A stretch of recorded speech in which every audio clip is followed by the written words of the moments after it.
Hey everybody, welcome to the Crit House. I'm Jeff Larson, and we are doing our My Five series, and we have with us an esteemed photographer, Dotan Saguy.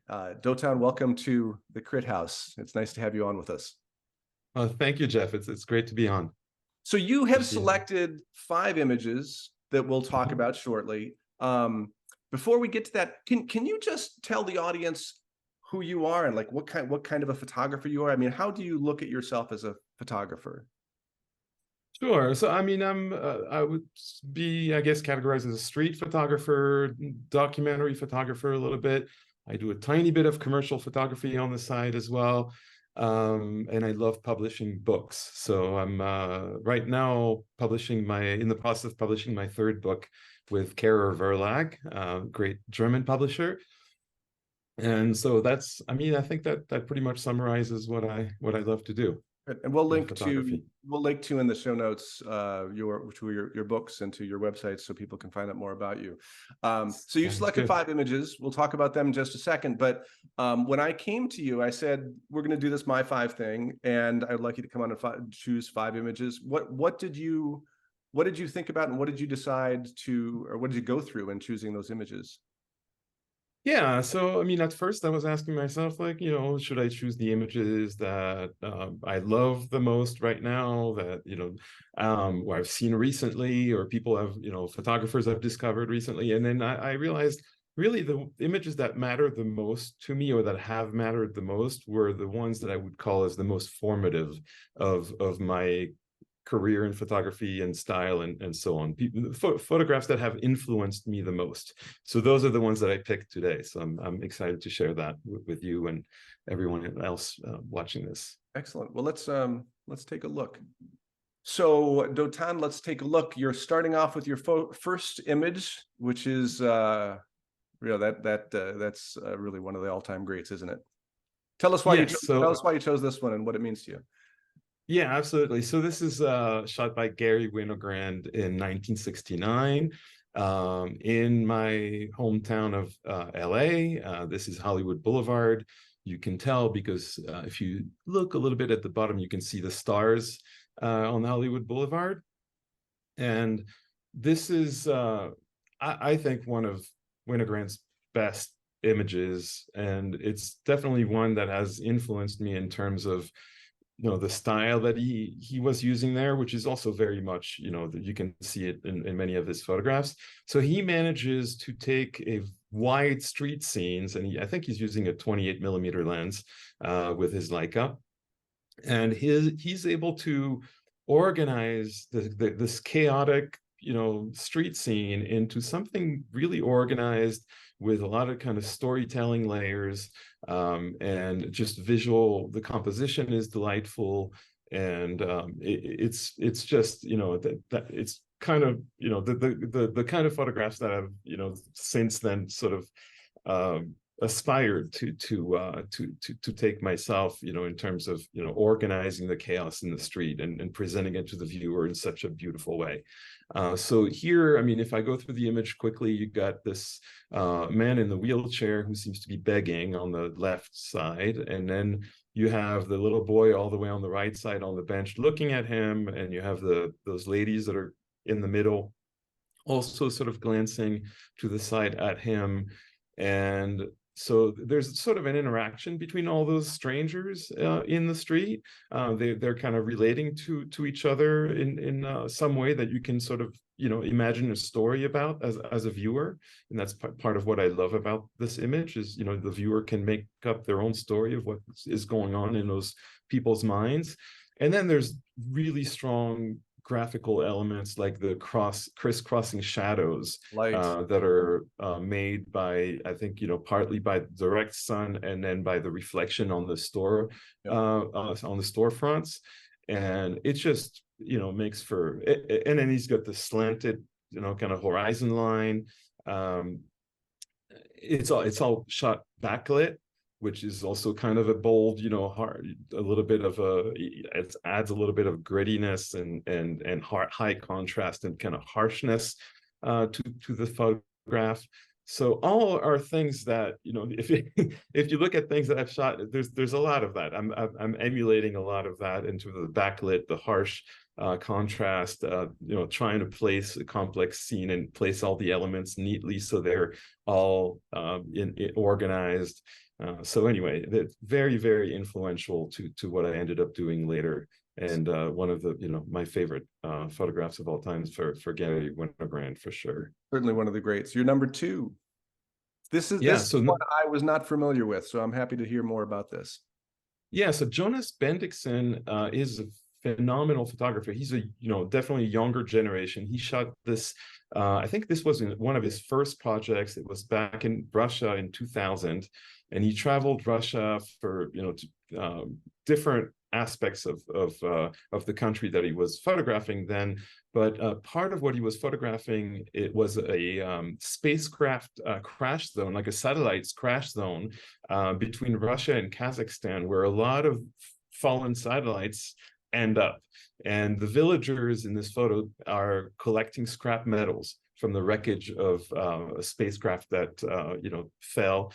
And in this case, you have what seems like snow, but they're actually butterflies. So there's like thousands of white butterflies that are mixed into the scene, and you got the wildflowers and kind of dark, stormy skies, and it's just very, I don't know, it's very poetic and not at all what you'd normally see.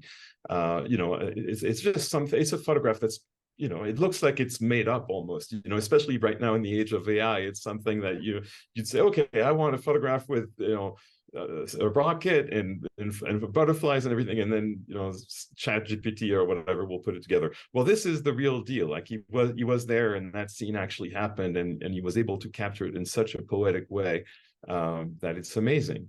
So the reason I chose this one is that I think he's one of the masters in my mind in making. He shoots documentary, but he shoots it in a way that elevates it to such a poetic level. And when I teach photography, I teach workshops, and I have an online workshop and so on.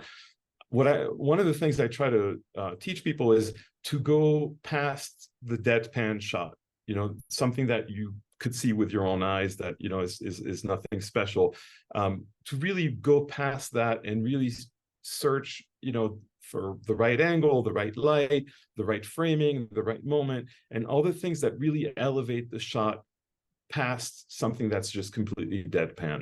And I think this is just a gorgeous example of that. It absolutely does that. You're number three. Love this. So number three is a picture by Martine Frank. Nothing to do with Robert Frank. It actually spells quite a little bit different. And she actually was Henri Cartier-Bresson's wife. I think his second wife or third wife. I don't. Anyway, she was. They were married for a long time. They died, I think, a year apart from each other at a very old age, each one. But anyway, Cartier-Bresson was definitely super influential for me as well, and I almost included one of his photographs in those five. But I felt like this photograph in particular of Martine Frank's was super influential for me, partly because I grew up in France, and this is from it's part of a project that was commissioned by the French government to document the French on vacation, on holiday.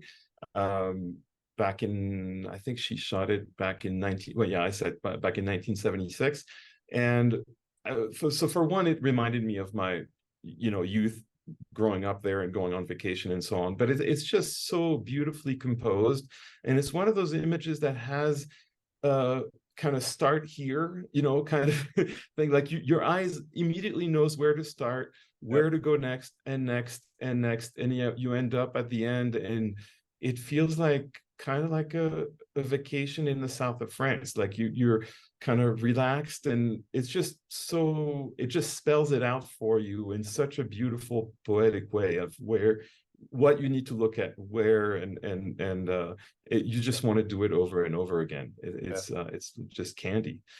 So love how she plays with the edges so nicely, and it's so. Oh yeah.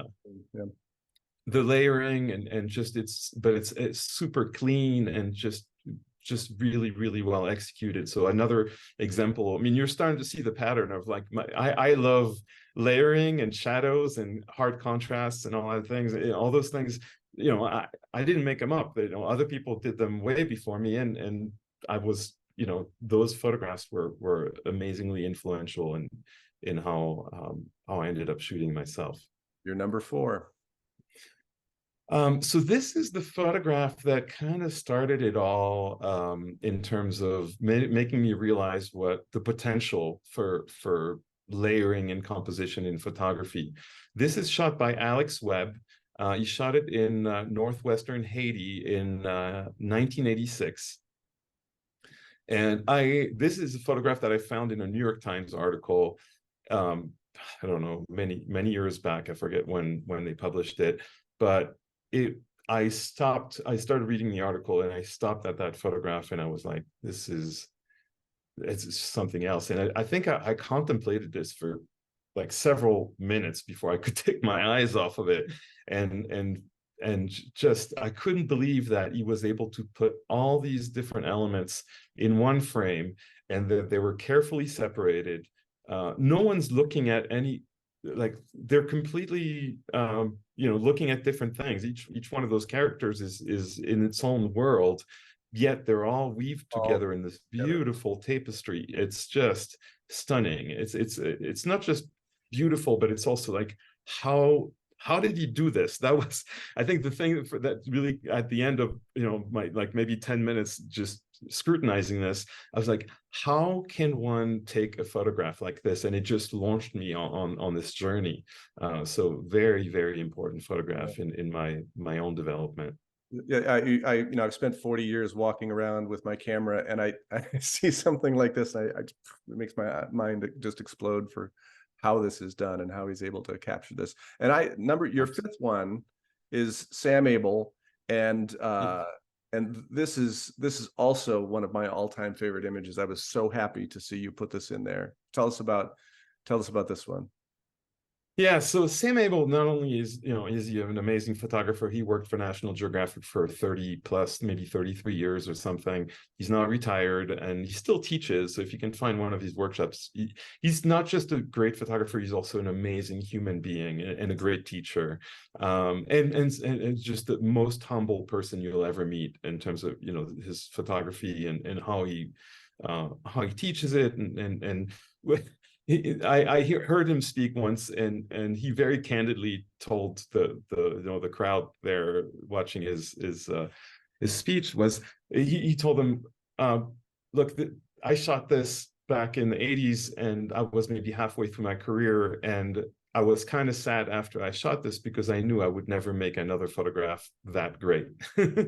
So it was kind of it was a two-sided thing where he was like, you know, he was glad he shot this, but at the same time he was like, I could never top this.